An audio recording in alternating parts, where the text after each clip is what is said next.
মাশাআল্লাহ, আমাদের একটা নতুন বই বের হয়েছে এবার, সেটা হলো মাহে রমাদানের 27 আমল।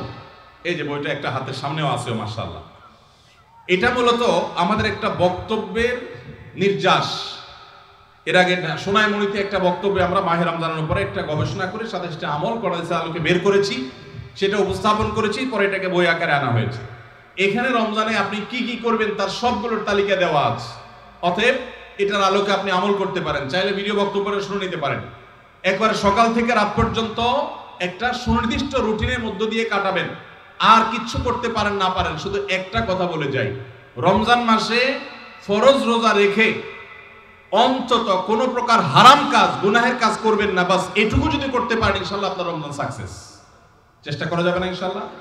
একটা কাজ যদি করতে পারেন আপনার রমজান ইনশাআল্লাহ সফল। সেটা হলো ফরজ রোজা রাখলেন, 5 ওয়াক্ত নামাজ তো ফরজ পড়বেনই, ফরজ কাজগুলো করলেন, আর গুনাহ থেকে বেঁচে থাকলেন। কোনো হারাম কাজ করলেন না, ঝগড়াঝাটি করলেন না, মিথ্যা বললেন না, চগলখড়ি করলেন না, গীবত করলেন না, কাউকে ঠকাইলেন না, 2 নম্বর কাজ করলেন না। এই গুনাহমুক্ত যদি রমজান কাটাইতে পারেন আপনার রমজান সাধনা সার্থক ইনশাআল্লাহ। আল্লাহ তৌফিক দান। স্ত্রীর স্বর্ণের যাকাত কিভাবে দিবে? স্বামী নাকি স্ত্রী দিবে? স্ত্রীর যদি আয় রোজগার না থাকে কিন্তু স্বর্ণ আছে, তাহলে তার যাকাত কিভাবে আদায় করবে? ভাইরা আমার, স্ত্রীর স্বর্ণের যাকাত কে দিবে? স্ত্রীর স্বর্ণের যাকাত দিবেন যিনি স্বর্ণের মালিক। এখন প্রশ্ন হলো স্ত্রীর স্বর্ণের মালিক কে? কে বলে স্ত্রী? আপনি দিয়ে দিচ্ছেন একসাথে? ঠিক আছে, এদিকে একবার বলছেন স্বামী, আমার ভাই মুফতি মোহাম্মদ আলী ভাই বলছেন স্ত্রী। ভাই উনি মুফতি মানুষ বলে ফেলছে, আমি কেমনে ওনারে ভুল বলি?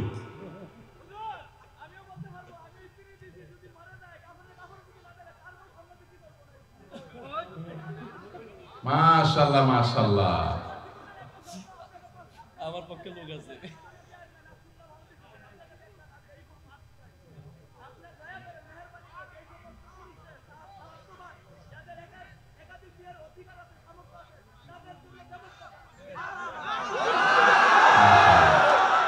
যুবক পোলাপান একটাই পায় না, আপনি কোন একাধিক? আমরা একটা চিন্তা শেষ হয়ে যেতেছি, একটারে বাপ মা বিয়ে করেন, আপনি কোন একাধিক বিয়ে করেন? আল্লাহ তাআলা যুবকদের একটা বিয়ে অন্তত ব্যবস্থা করুক, এরপরে যার সাধ্য তৌফিক থাকবে শর্ত সাপেক্ষে সে ইনসাফ করতে পারলে একাধিক করবে। যাই হোক ভাই, বউয়ের স্বর্ণের মালিক কি বউ না স্বামী? এটা নির্ভর করে যে স্বামী আসলে তাকে দিলে কিভাবে দিয়েছে। ধরুন এটা স্বামী দিছে বা বাপের বাড়ি থেকে পাইছেন, স্ত্রীকে যদি দিয়ে দেন তাহলে তার মালিক স্ত্রী, এবং সেটা যাকাত তাকে দিতে হবে। আর যদি স্ত্রীকে না দিয়ে দেন, ব্যবহার করতে দেন, যে ঠিক আছে আপনাকে ব্যবহারের জন্য দিলাম, তাহলে সেক্ষেত্রে মালিক হবে স্বামী। এটা ক্লিয়ার করতে হবে। এখন মুশকিল হলো স্বামী স্ত্রী যদি এগুলো নিয়ে আলাপ উঠায়, আমাদের দেশে আমরা এত ভালো, মানে অতি ভালো যেটাকে বলে, বউ যদি এখন যায় ঘরে যদি জিজ্ঞেস করেন স্বামীরে, আর বউরে জিজ্ঞেস করেন যদি যায়, আচ্ছা বলো তো দেখি তোমার এই স্বর্ণগুলো আসলে মালিকটা কি, সাথে সাথে সে বলবে ব্যাপার কি, তোমার মাথায় এই চিন্তা কেন আসলো, কাহিনী কি, তুমি কি ডানে বামে কোনো চিন্তা ভাবনা করছো, কি ব্যাপার? আমরা কত সরল সহজ চিন্তা করেন। একটা সম্পদের মালিকানা ক্লিয়ার হওয়া লাগবে কি লাগবে না? স্ত্রীকে যদি জিজ্ঞাসা করেন, আচ্ছা তোমার যে স্বর্ণগুলো আছে এগুলো আসলে মালিক কি তুমি না আমি, কে? অবশ্য আজকাল মেয়েরা এগুলো বলবে না, বেশিরভাগ মেয়েরা বলবে বলো কি, তোমার সন্দেহ হয় আমি যে ব্যাপারে কোনো সন্দেহ আছে? যদি স্ত্রী মালিক হয় তাহলে স্বর্ণের যাকাত স্ত্রীকে দিতে হবে। আর যদি আপনি স্ত্রীকে ব্যবহার করতে দেন, বলেন যে তুমি ব্যবহার করো, আমি চাইলে যে কোনো সব বিক্রি করে ফেলবো, তাহলে সেক্ষেত্রে আপনাকে যাকাত দিতে হবে। এখন মুশকিল হলো বেশিরভাগ ক্ষেত্রে এই সমস্ত ইস্যুতে আমরা চিটারি করি অনেকে। কিভাবে? স্ত্রীকে দিছে, তার ধান্দা আছে বিদেশে যাওয়া লাগলে ভিসা পাওয়া গেলে বিক্রি করে দিবে, ওইটা বললে তো বউ খেপে যাবে, এই জন্য ডাইরেক্ট কিছু বলে না, পাম্প করতে দিয়ে হুদাই মিশা কথা বলে তারা খুশি করে। আবার যখন দরকার হয় তখন যা বিক্রি করে ফেলে, আছে না নাই? তো এই 2 নাম্বারই করা চলবে না, ক্রিস্টাল ক্লিয়ার হতে হবে। আরবিতে একটা প্রবাদ আছে, তাআমালু কালা জানিব ওয়া তাআশারু কালা কারিব। আর্থিক লেনদেন হবে অচেনা মানুষের মতো, আর সাধারণ আচার আচরণ হবে সবার সাথে চেনা মানুষের মতো। এজন্য ক্লিয়ার করবেন। এখন প্রশ্ন হলো, স্ত্রী যদি স্বর্ণ মালিক হয় উনি কোত্থেকে যাকাত দিবেন? তার তো উপার্জন নাই। উত্তর হলো তিনি প্রয়োজনে স্বামীর থেকে নিয়ে দিবেন, স্বামীকে রিকোয়েস্ট করে বলবেন তুমি আমারটা আদায় করো, যে কোনো ভাবে করবেন, বা স্বর্ণের কোনো একটা অংশ সেল করবেন, কোনো না কোনো ভাবে তাকে যাকাত আদায় করতে হবে। স্বর্ণের মালিক মানে তিনি ধনী, অতএব প্রয়োজনে স্বর্ণ কিছু অংশ বিক্রি করে হলেও তাকে যাকাত দিতে হবে। তবে স্বামী যদি আদায় করে যাকাত আদায় হয়ে যাবে, স্ত্রী যদি সেটা জানে যে উনি আদায় করছেন। জি, রমাদানে কখন দোয়া করলে কবুলের সময় তো সেই মুহূর্তটা বিশেষভাবে দোয়া করতে হবে। দোয়া কবুলের যে শর্তগুলো আছে, হালাল উপার্জন, কায়মনোবাক্যে দোয়া করা, মনোযোগের সাথে দোয়া করা, চোখের পানি ফেলে দোয়া করা, সেগুলো করলে আশা করা যায় আল্লাহ তাআলা ক্ষমার দোয়াও কবুল করবেন। আমি একজন ট্রাক ড্রাইভার, আমার পরিবার এবং সন্তান আছে, কিন্তু আমার স্ত্রী আমার কথা শোনে না, আমার করণীয় কি? ভাইরা আমার, মা বোনরা স্বামীদের কথা না শোনা, স্ত্রীরা স্বামীদের কথা না শোনা, এটা একটা ব্যাধিতে পরিণত হয়েছে। পশ্চিমাদের মুখরোচক স্লোগানে আমাদের অনেক মুসলিম নারীরা বিভ্রান্ত হয়ে গেছেন। মনে রাখবেন, কোন নারী যত রকম ইবাদত বন্দেগী করুক, তিনি যদি স্বামীর সাথে সবসময় আড়াআড়ি করা, স্বামীকে ইগনোর করা, তাকে অমান্য করার মানসিকতা তার মধ্যে তৈরি হয়, তাহলে তিনি কখনো নেককার মুসলিম নারী হতে পারেন না। যে ভাই প্রশ্ন করেছেন তাকে বলবো, বিয়ের আগে এটা ভাবা দরকার ছিল যে এই মেয়ের মধ্যে আল্লাহর ভয় আছে কিনা। যদি কেউ মুত্তাকি হয়ে থাকে, সত্যিকারের মুসলিম হয়, আল্লাহ ভীরু হয়, তিনি কখনো স্বামীর অবাধ্য হতে পারেন না। কোনো বিষয় নিয়ে মনোমালিন্য হতে পারে, মতভিন্ন হতে পারে, কিন্তু তাই বলে অবাধ্য হওয়া যেটা বলে সেটা হতে পারে না। এখন এই বোনকে আপনি মোটিভেশন দেন, তাকে ভালো মুসলমান বানাবার চেষ্টা করেন, আপনার কথা শোনানোর চাইতে তাকে আল্লাহর আনুগত্য করেন, আল্লাহর আনুগত্যে আনেন। আল্লাহর আনুগত্যে আসলে সে স্বামীর কথা এমনি শুনবে ইনশাআল্লাহ। শেষ করি, মনে হয় সময় অনেক হয়েছে। ভাই ধরো চলে যাবে। প্রশ্ন মোহাম্মদ আলী ভাই দিবে, আমি আচ্ছা, শেষ প্রশ্ন। জি। পরিচিত এক হিন্দু বোনের প্রশ্ন, যে সন্তানটা মুসলিম বাবা মার ঘরে জন্ম হয় সে সাধারণত মুসলিম হিসেবে জীবন অতিবাহিত করে, আর যে সন্তান হিন্দু বাবা মার ঘরে জন্ম নেয় সে সনাতনী ধর্মে দীক্ষিত হয়। এতে মানুষের তো কোনো হাত নেই, স্রষ্টার চাওয়াতেই তো সে হিন্দু ঘরে জন্ম নিয়েছে। মুসলমান না হলে তাকে কেন জাহান্নামে যেতে হবে? তার জন্য ধর্মান্তরিত হওয়া কি সহজ কথা? ঠিকানা দেবিদ্বার, কুমিল্লা। ধন্যবাদ। যেই হিন্দু বোন প্রশ্ন করেছেন সেই বোনকে আমি বিনয়ের সাথে বলতে চাই, আল্লাহ রাব্বুল আলামিন আমাদের প্রত্যেককে বিবেক দিয়েছেন। যাকে আল্লাহ বিবেক দেন নাই, যিনি মানসিকভাবে সুস্থ নন, সেই লোকটা এই জবাবদিহিতার আওতায় নাই। আল্লাহ যাকে সুস্থ বিবেক দিয়েছেন তাকে তার বিবেক সত্যের প্রতি অনুসন্ধান করার, সত্যের পথ খুঁজে বের করার শক্তি সামর্থ্য দিয়েছেন। এটা ঠিক যে মুসলিম পরিবারে জন্মগ্রহণ করার কারণে একজন শিশু একটা অ্যাডভান্টেজ পায় ইসলাম গ্রহণ করবার জন্য। একজন শিশু তিনি অন্য ধর্মাবলম্বী মা বাবার ঘরে জন্মগ্রহণ করার ফলে সে এই অ্যাডভান্টেজটা পায় না, এটা ঠিক। কিন্তু আল্লাহ যে তাকে বিবেক বুদ্ধি দিয়েছে, সেই বিবেক বুদ্ধি খরচ করা তার কর্তব্য। তার কাছে ইসলামের দাওয়াত যদি পৌঁছে থাকে, ইসলাম যে একমাত্র সত্য ধর্ম, সেই আহ্বান যদি পৌঁছে থাকে, আল্লাহ কোরআনে বলেছেন ইন্নাদ-দীন ইনদাল্লাহিল ইসলাম, ইসলাম হলো আল্লাহর কাছে একমাত্র মনোনীত দিন। আল্লাহ বলেছেন ওয়া ইয়াবতাগি গায়রাল ইসলামি দীনান ফালান ইউকবালা মিনহু, যে ব্যক্তি ইসলাম ছাড়া অন্য কোন ধর্মকে দ্বীন হিসেবে গ্রহণ করবে সেটা আল্লাহর কাছে অ্যাকসেপ্ট হবে না। এই যে অ্যাকসেপ্টেড হবে না দিন ছাড়া অন্য, ইসলাম ছাড়া অন্য কোনো কিছু, এই দাওয়াত পৌঁছার পর তার দায়িত্ব হয় তার বিবেককে খরচ করা, এটা আসলেই সত্য দিন কিনা সেটা অনুসন্ধান করা। সে এতটুকু যদি না করে তাহলে সে তো আল্লাহর কাছে দায়ী হবে। হ্যাঁ, যেটা আপনি বলেছেন যে অমুসলিম পরিবারে জন্মগ্রহণ করে ইসলাম গ্রহণ করা কি সহজ কাজ? না, সহজ কাজ না, কঠিন কাজ। আর এই কঠিন কাজের জন্যই তো তার বিনিময় এত বেশি যে সে যত পাপ করেছে আল্লাহ তাআলা এই কঠিন কাজটা করার কারণে তার সব মাফ করে দিবে। আল ইসলামু ইয়াহদিমু মা কানা ক্বাবলাহু, ইসলামের আগে সবগুলো আল্লাহ তাআলা মাফ করে দিবেন, কারণ সেই কঠিন কাজটা করেছে। মুসলমানকে তো এরকম আল্লাহ তাআলা তার পুরো প্রোফাইল ডিলিট করে দেওয়ার মতো কথা বলেন নাই। এটা নতুন ইসলামে যারা আসবেন তাদের জন্য রয়েছে। আর যারা খ্রিস্টানদের সম্পর্কে আল্লাহ বলেছেন, আহলে কিতাবদের সম্পর্কে, যে তারা যদি ইসলামে আসে তাদেরকে ডাবল সওয়াব আল্লাহ তাআলা দিবেন। কষ্ট হবে, ফ্যামিলির বিরুদ্ধে তাকে যেতে হবে, এই জন্যই তো আল্লাহ তাআলা এই রিওয়ার্ড গুলো তাকে দিচ্ছেন। আল্লাহ আমাদের সবাইকে হেদায়েত লাভ করার তৌফিক দান করুন।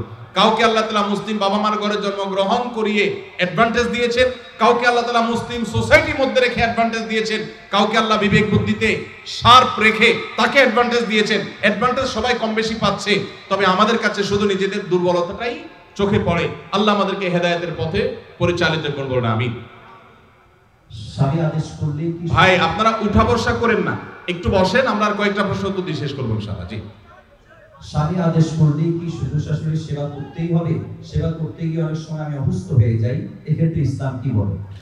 ভাইরা আমার, স্বামী যদি আদেশ করে যে আমার বাবা মার খেদমত কর, এখন বোনের প্রশ্ন হলো আমি অসুস্থ হয়ে গেলেও কি স্বামীর সে নির্দেশ মানতে হবে কিনা? উত্তর হলো না।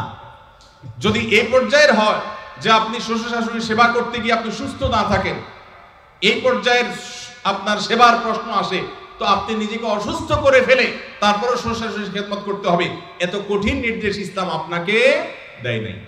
তবে এ জাতীয় ইস্যুতে আমি অনুরোধ করব, কোনো ভালো বিচক্ষণ বিদগ্ধ আলেমের কাছে দেখা করে উভয়ের পরিস্থিতি পর্যালোচনা করে অ্যাসেসমেন্ট করিয়ে তারপর সমাধান নেওয়ার চেষ্টা করবেন। কারণ এখানে আপনার কাছে যেটাকে মনে হচ্ছে বাড়াবাড়ি, আদতে সেটা খুব নরমাল বিষয় হতে পারে। এই জন্য তৃতীয় পক্ষের কারোর সহযোগিতা নিলে সেটা সবচেয়ে ভালো হয়। এই প্রশ্নোত্তরের সংক্ষিপ্ত সেশনে আমরা অল্প কথা উত্তর দিয়ে গেলে আপনার ভুল বোঝার সম্ভাবনা আছে। সেজন্য কোনো দক্ষ আলেমের কাছে, বিচক্ষণ ইমাম সাহেবের কাছে গিয়ে দুজন মিলে তারপরে পুরো অবস্থা জানাবেন।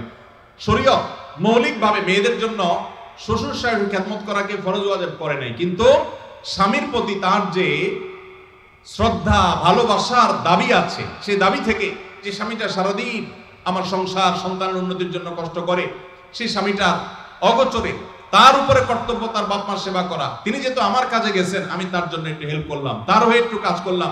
তাছাড়া মা বাবার মতো বয়সী মানুষ, তারা যখন আশেপাশে থাকে তাদের সেবা করার মানসিকতা থাকা দরকার। কিন্তু সেই সাথে এটাও ঠিক যে আমাদের সমাজে অনেক শ্বশুর শাশুড়ি আছে আস্ত জোয়ান তাগড়া সুস্থ সবল, এরপরও সে আশা করে বসে থাকে বৌমা সব করে দিবে। এটা খুব বাজে একটা অভ্যাস। অনেক শ্বশুর শাশুড়ি আছে তারা মনে করে বৌমা ঘরে আসছে মানে হলো কাজের মেয়ে ঘরে আসছে, অতএব আমাদের এটা বাই ডিফল্ট পাওনা হয়ে গেছে। এটা খুবই বাজে একটা উদাহরণ। শ্বশুর শাশুড়িদেরও আল্লাহর কাছে বিচার আছে, তারা জুলুম করলে, সীমালঙ্ঘন করলে তাদেরও দায় আল্লাহ তাআলার কাছে থাকবে। নিজের মেয়েটা তাকে দিয়ে কোনো কাজ করায় না, আরেক ঘরের মেয়ে আসছে তাকে দিয়ে সারাদিন গাদা খাটনি করা, এটা জুলুম। অতএব জুলুমও করা যাবে না। আবার বোনরা শ্বশুর শাশুড়িদেরকে ইগনোরও করবেন না। আল্লাহ তাআলা আমাদেরকে আল্লাহর নির্দেশকে যথাযোগ্যভাবে মানার তৌফিক দান করুন। বেনামাজি মানুষ মৃত ব্যক্তিকে গোসল করাতে পারবে কিনা? মৃত ব্যক্তিকে বেনামাজি গোসল করাইলে গোসল হয়ে যাবে, কোনো অসুবিধা হবে না। তবে সন্দেহাতীতভাবে এটা মুসলমানদের কর্তব্য। কোন এলাকাতে কেউ মারা গেলে যারা দিনদার মুসলমান তারা তাকে কবরস্থ করবে এবং তার দাফন কাফনের ব্যবস্থা করবে। কোনো বেনামাজি করলেও আদায় হয়ে যাবে ফরজটা সবার পক্ষ থেকে ইনশাআল্লাহ। বিভিন্ন অ্যাপ ব্যবহার করার কারণে পয়েন্ট দেওয়া হয়ে থাকে, এসব পয়েন্ট ব্যবহার করে বিভিন্ন অফার নেওয়া যায় হবে কিনা? ভাইরা আমার, যদি কোনো অ্যাপস ইউজ করলে আপনাকে পয়েন্ট দেয়, সেই পয়েন্ট আপনি এক্সচেঞ্জ করে কোনো সুবিধা নেন, কোনো টাকা পয়সা পান, এটা জায়েজ হবে এই শর্তে যে সেই অ্যাপটা যদি হারাম কিছু না হয়, সেটা ব্যবহার করলে যদি কোনো গুনাহের কাজ না হয়, তাহলে আপনি এটা করতে পারেন। আজকাল অনেক জুয়ার অ্যাপস বের হয়েছে, অনেক হারাম অ্যাপস আছে, সেগুলো এ ধরনের অফার দিয়ে থাকে। সেগুলো অ্যাপস ব্যবহার করাটাই ইটসেলফ একটা হারাম কাজ। অতএব সেখান থেকে পয়েন্ট নিয়ে উপার্জন করলে সেটা হারামই হবে। অতএব আপনি কোন অ্যাপস ব্যবহার করছেন আর কি পয়েন্ট দিচ্ছে আপনাকে, সেটা হলো দেখার বিষয়। বাথরুমে ওযু করার বিধান কি? একটা মোস্ট কমন প্রশ্ন, বাথরুমে ওযু করার বিধান কি? ভাইরা আমার, বাথরুমের ভেতরে কমোড বা প্যান, এটার সাথে আপনার ওযুর যে টেপ বা বেসিন, এটার যদি কোনো পার্থক্য না থাকে, অর্থাৎ মাঝখানে কোনো আড়াল বা ব্যবধান না থাকে, তাহলে এই জায়গায় ওযু না করে ওযুটা বাহিরে কোনো ট্যাপে করা উত্তম। কেন? কারণ ওযুর একটা গুরুত্বপূর্ণ সুন্নাহ হলো বিসমিল্লাহ পাঠ করা। টয়লেটের মধ্যে বিসমিল্লাহ পাঠ করাটা মাকরুহ। টয়লেটে বিসমিল্লাহ পাঠ করা কি মাকরুহ? যেহেতু মাকরুহ, অতএব হয় আপনি বিসমিল্লাহ ছাড়া ওযু করবেন, তাহলে ওযুটা একটু ত্রুটিপূর্ণ হলো, আর না হলে বিসমিল্লাহ জোরে পড়বেন, তাহলে আপনি মাকরুহ করলেন। এই জন্য বাথরুমের বাইরে বিসমিল্লাহ পড়ে ওযু করবেন। পাও ধোয়াটা বেসিনে ধোয়ার ব্যবস্থা নাই, ভিতরে যায় ধুলেন, বাস, তাহলে হয়ে গেল। আর যদি বাইরে কোনো বেসিন না থাকে, কোনো টেপ না থাকে, তাহলে টয়লেটের ভিতরেই ওযু করতে পারবেন, কিন্তু বিসমিল্লাহটা মনে মনে বলবেন। আর যদি নিজের বাসা হয় তাহলে সেক্ষেত্রে মাঝখানে পার্টিশন দিয়ে দিলেন কমোড এবং ওযুর, অথবা আজকাল প্লাস্টিকের পর্দা পাওয়া যায়, সেগুলো দিয়ে দিলেন, তাহলে ইনশাআল্লাহ আপনার সেখানে বিসমিল্লাহ বলতে কোনো অসুবিধা নাই। টয়লেটের ভিতরে দিকেও ওযু করে, ওযু হয়ে যাবে, নামাজও হয়ে যাবে, কিন্তু উত্তম হলো বাহিরে পড়া। জি। কাউকে যদি কালো জাদু করা হয়, ব্ল্যাক ম্যাজিক করা হয়, তাহলে আমরা বুঝতে পারবো কিভাবে? এবং এই কালো জাদু থেকে বাঁচার উপায় কি? কোনো আলেমের কাছে যেতে হবে নাকি নিজে নিজে আমল করলেই চলবে? ভাইরা আমার, কাকে কালো জাদু করা হয়েছে, কাকে করা হয়নি, এটা বোঝাটা খুবই সিম্পল এবং খুবই সহজ একটা ব্যাপার। বিশেষ করে কিছু আলামত আছে যে আলামতগুলো খুব সহজেই দেখে বোঝা যায় এই লোকটা ব্ল্যাক ম্যাজিকের রোগী বা জাদুর রোগী। আপনারা জানেন যে আমাদের সমাজের এক শ্রেণীর মানুষ এই কালো জাদুতে বিশ্বাস করে না।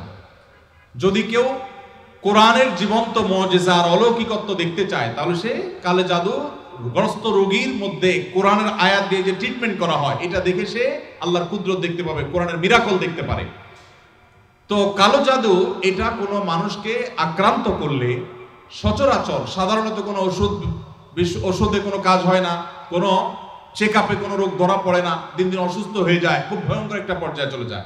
একটি বর্ণনা আছে কালো জাদু এটা মানুষকে কবর পর্যন্ত আর ওঁটকে পাতিল পর্যন্ত নিয়ে যায়, তার মানে শেষ করে ফেলে দেয়, নানা রকমের ক্ষতিগ্রস্ত মানুষকে করে। এবং আজকাল আপনারা দেখেছেন অনেকেই বিভিন্ন ফুটবল টিমের ভালো ভালো খেলোয়াড়দেরকে কালো জাদু করা হয় এবং এগুলো নিয়ে ইন্টারন্যাশনাল মিডিয়াগুলোতে বেশ ফলো করে আপনার নিউজ প্রকাশ করা হয় এবং সমস্ত দুনিয়াতে মানুষের কাছে ওপেন সিক্রেট এখন যে বড় বড় খেলোয়াড়দেরকে ব্ল্যাক ম্যাজিক করা হয় এবং সেটার যে প্রভাব হয় সেটাও মানুষের কাছে দিনের আলো মতো পরিষ্কার। তাহলে আমার বুঝতে অসুবিধা কোথায়? বরং কোরআন যেটার কথা বলেছে সেটা বাস্তবায়ন দেখতে পেরে আমার ঈমান আরো বেড়ে যাওয়ার কথা। কিছু মানুষ আছে যে কোনো রোগ ধরা পড়ে না কিন্তু অসুস্থ হয়ে যাচ্ছেন, অস্বাভাবিক পর্যায়ে হয়ে যাচ্ছেন, এরকম বিষয়গুলো কালো জাদুর আক্রান্ত হওয়ার আশঙ্কা অনেক বেশি। ঠিক একইভাবে অনেকের অতিরিক্ত হাই আসে, অতিরিক্ত সীমাতিরিক্ত হাই আসে। হাই তোলাটা কিছু একটা লিমিটেশন আছে যে এই পর্যন্ত হাই তোলা এটা স্বাভাবিক, কিন্তু যখন অস্বাভাবিক পর্যায়ে পর্যন্ত চলে যাবে তখন সেটা কোনো কোনো ক্ষেত্রে ব্ল্যাক ম্যাজিকের রোগী হওয়ার আলামত থাকে। দিন দিন শুকায় যাওয়া নানা রকমের পরিস্থিতি আছে। সবচেয়ে বড় পরীক্ষা করার উপায় হলো সূরা বাকারা সহ বিভিন্ন রুকিয়ার অ্যাপ চালু করে দিলে, ভিডিও চালু করে দিলে, তেলাওয়াত চালু করে দিলে যদি এটা শোনার পরে অস্থির হয়, পেরেশান হয়, তাহলে এই লোকটার মধ্যে কালো জাদুর আশঙ্কা অনেক জোরালো, যে সে সহ্য করতে পারে না তেলাওয়াত। একজন সাদা মানুষ মুসলমান সহ্য করে, কিন্তু সে তেলাওয়াত বন্ধ করতে পারে, আজান সহ্য করতে পারে না। এরকম বিষয়গুলো সাধারণত ব্ল্যাক ম্যাজিক কাউকে করা হয়েছে তার একটা আলামত হয়। সবচেয়ে ভালো হয় ভালো কোনো রাকির কাছে গেলে তারা এটাকে অ্যাসেসমেন্ট করতে পারে বিভিন্নভাবে এবং ধরা পড়ে যে তার কালো জাদু হয়েছে কি হয় নাই। আজকাল এই আপনার রাকিদের নামে অনেক লোকজন আছে যারা কবিরাজি করে, উল্টাপাল্টা পদ্ধতি করে, ভালো মানুষও কালো জাদুর রোগী বানায় দেয়। অনেকে আছে নাম বাপের নাম বললে বলে দেয় যে জাদু করছে কি করছে না, এগুলো সবই বোগাস এবং এগুলো কোনো সঠিক পদ্ধতি না। আমার পরিচিত একজন বলল যে আমার এক দাদা বহু আগে মারা গেছেন, তো এরকম এক কবিরাজের কাছে যাই বললাম আমার দাদার নামে এটা, তার বাপের নামে এটা, দেখেন তো তার কোনো জাদু আছে কিনা। বলে হায় হায় রে, শেষ করে ফেলছি, তো আর বেশি দিন বাঁচবে না, অথচ উনি মরে শেষ। তো এরকম বন্ডামি ভাওতাবাজিও আছে। এই জন্য যারা কোরআন হাদিসের আলোকে রুকিয়া করে, ঝাড়ফুঁক করে, এরকম মানুষদের শরণাপন্ন হবেন। এই সমস্ত প্রশ্ন উত্তর দেওয়ার কারণে আমার কাছে সব ঝাড়ফুঁক নিতে আসে। আমি কোনো রাখি না ভাই, আমি নিজে অন্যদের কাছে ঝাড়ফুঁকের আমলটা নিতে হয়, অ্যাডভাইসটা নিতে হয়। ভাইরা আমার মনে হয় শেষ করা দরকার নাকি? আচ্ছা শেষটা বলেন। আমার শ্বশুরবাড়ির লোকজন আমার স্ত্রীকে জোর করে আমার কাছ থেকে আলাদা রাখে, অথচ আমার স্ত্রী আমার সাথেই থাকতে চায়, এক্ষেত্রে আমার করণীয় কি? আপনার ও প্রশ্ন, ঠিক আছে ভাই। অনেক কমবখ্ত বাপ মা আছে, হতভাগা বাপ মা আছে, কপাল পড়া। মেয়ে স্বামীর সংসার করতে চায় কিন্তু বাপ মা বাধা দেয়, আছে না নাই? মেয়েটা ভালো কিন্তু বাপ মা ফুসলায়, আরে আমার ভাতের অভাব পড়ছে না কিন্তু চলে আস। এর মতো কপাল পড়া বাপ মা আর হতে পারে না। বাইরে আমার বেশিরভাগ সংসারে স্বামী স্ত্রীর মধ্যে অশান্তি সৃষ্টি করে তৃতীয় পক্ষ। কারা করে? তৃতীয় পক্ষ। আমি এই জন্য বলি, সাক্ষাৎ শয়তান যদি দেখতে চান, একবারে আপাদমস্তক শয়তান, তাহলে স্বামী স্ত্রীর মধ্যে অশান্তি সৃষ্টি করার জন্য যে ভূমিকায় অবতীর্ণ হবে এ হলো সাক্ষাৎ শয়তানের ভূমিকা অবতীর্ণ হচ্ছে। কথাকে বুঝাতে পারছি? শয়তান সবচেয়ে খুশি হয় কোন কাজে জানা আছে আপনাদের? কোন কাজে সবচেয়ে বেশি শয়তান খুশি হয়? কোন সংসার ভেঙে দিলে, স্বামী স্ত্রীর মধ্যে বিচ্ছেদ হলে। আপনারা হাদিস শুনছেন, প্রসিদ্ধ হাদিস, শয়তান তার সিংহাসন পানির উপরে স্থাপন করে এবং শয়তান তার চেলাদেরকে ছেড়ে দেয়। চেলারা সারাদিন আকাম কুকাম করে সারাদিন অপকর্মের পরে ফিরে এসে তাদের দলনেতাকে বলে, আমি একজনকে খুন করিয়েছি একজনকে দিয়ে, আরেকজনকে দিয়ে একটা মিথ্যা বলিয়েছি, আরেকজনকে দিয়ে মাদকাসক্ত করিয়েছি, আরেকজনকে দিয়ে অমুক জেনা করিয়েছি। তখন শয়তান বলে, হ্যাঁ অবশ্যই কিছু না কিছু করেছ। কিন্তু যখন কোন শয়তান এসে বলে একজন স্বামী স্ত্রীর মধ্যে বিচ্ছেদ ঘটায় দিছি, তখন শয়তান বলে তুমি সবচেয়ে বড় কাজ করছো, সে সবচেয়ে বড় খুশি হয়। যে সমস্ত পুরুষেরা মহিলাদেরকে অথবা পুরুষদেরকে উস্কায়, দেখবেন যে অনেক মহিলাকে যায় অনেকে বলে, ভাবি আপনার মতো মানুষের সাথে ভাই রাগ করে কেন? মানে আপনার মতো এত ভালো, এত ভদ্র, এত রূপবতী মানুষটার সাথে রাগ করে যে কেমনে? এত পাশান সে কিভাবে হয়? বুঝবেন যে এই লোক হলো সাক্ষাৎ ইবলিস। আবার একই কথা ওই পুরুষ লোকটাকে যদি বলে যে ভাই আপনি তো রাজপুত্র মাশাআল্লাহ, আপনার কপালে রাজরানী আসলেও কম হবে ভাই, তাহলে তার উস্কায় দিচ্ছে, তার মানে সে মনে মনে চিন্তা করবে তাহলে আমার বউ এটা আমার জন্য আসলে মানায় না, আমি তাহলে এত বেশি যোগ্য পুরুষ, তাহলে তার স্বামীর সাথে তার স্ত্রীর সাথে তার দূরত্ব বাড়বে কি বাড়বে না? তাহলে এই যে পাম্পট্টিটা দিল, এই পাম্পট্টি দেওয়া লোকটা হলো সাক্ষাৎ ইবলিসের ভূমিকা অবতীর্ণ হয়েছে। অতএব খবরদার, স্বামী স্ত্রীর মধ্যকার অশান্তি সৃষ্টি করার জন্য কেউ তৃতীয় পক্ষের ভূমিকা রাখবেন না। এমনকি সেটা যদি বাপমাও যদি হয়, সে বাপমা আল্লাহর কাঠগড়ার আসামি হবেন। বহু ছেলেদের বাপ আছেন, ছেলেদের মা আছেন, শ্বশুর শাশুড়ি আছেন, বৌমার ব্যাপারে ছেলের কান ভারী করে দেয়, আছে না নেই? ছেলেটা থাকে বিদেশ, তার কানটা ঝালাফালা করে দেয়। এরা সবাই কিয়ামতের ময়দানে আল্লাহর কাছে আসামি হবে। খবরদার, এরকম কোনো ষড়যন্ত্র করা যাবে না। চেষ্টা করতে হবে স্বামী স্ত্রীর মধ্যে মনোমালিন্য হলে সেটাকে আরো দূর করে দিতে হবে, সেটা আরো দূর করে দিতে হবে। আল্লাহ আমাদেরকে তৌফিক দান করুন। মসজিদের ইমাম সাহেবরা যারা আছেন, ফ্যামিলি কাউন্সিলিং করবেন। এলাকাতে কোথা স্বামী স্ত্রীর সাথে মনোমালিন্য চলছে তাদের মধ্যে সালিসি করবেন, তৃতীয় পক্ষ হয়ে মিলাবার চেষ্টা করবেন, ভাঙার চেষ্টা করবেন না। আল্লাহ আমাদেরকে তৌফিক দান করুন। যে মা বাপ তার মেয়েকে ফুসলাচ্ছে স্বামী সংসার না করার জন্য, যৌক্তিক শরীয়ী কোনো কারণ ছাড়া যদি এটা করেন, তারা কবিরা গুনাহে লিপ্ত হোক। তারা মা বাপ সন্তানকে তারা আল্লাহর নির্দেশ থেকে বাহিরে তারা নিতে চাচ্ছে। ফ্যামিলি ব্যবস্থাপনা এবং দাম্পত্য জীবনের সুখ শান্তি ইসলামে খুবই গুরুত্বপূর্ণ বিষয়। আল্লাহ তাআলা আমাদেরকে বোঝার তৌফিক দান করুন। ভাইরা আমার, আলহামদুলিল্লাহ দীর্ঘ সময় পর্যন্ত আপনারা অনেক কথা শুনেছেন, আর অনেক প্রশ্ন আমার কাছে ছিল। এই প্রশ্নের উত্তর ইনশাআল্লাহ বিদিল্লাহ আমরা অন্য কোথাও, বগুড়াতে পরশুদিন আমাদের প্রোগ্রাম আছে ইনশাআল্লাহ, সেখানে আমরা সর্বশেষ এবছরের প্রোগ্রাম ইনশাআল্লাহ, সেখানে আমরা উত্তর দেওয়ার চেষ্টা করব। আমরা যে সমস্ত কথা শুনলাম, জানলাম, বুঝলাম, আল্লাহ আমাদের সবাইকে আমল করার তৌফিক দান করুন। শেখ আবু বকর মাক্কি হাফিজাহুল্লাহ আসছেন তুহিন ভাইয়ের অনুরোধে, সেই লক্ষ্মীপুর থেকে আসছেন। মাশাআল্লাহ, আপনারা অনেকে অনলাইনের মাধ্যমে তাকে চিনেন। তো যেহেতু সময় আমাদের কাছে অনেক টাইট, অনেক বেশি আলোচক ছিল, এই জন্য আমরা তার কথা শুনতে পারলাম না। আল্লাহ রাব্বুল আলামিন তার ইলমে আমলে বরকত দান করুন, বলুন আমিন। আলহামদুলিল্লাহ, এখানে অনেক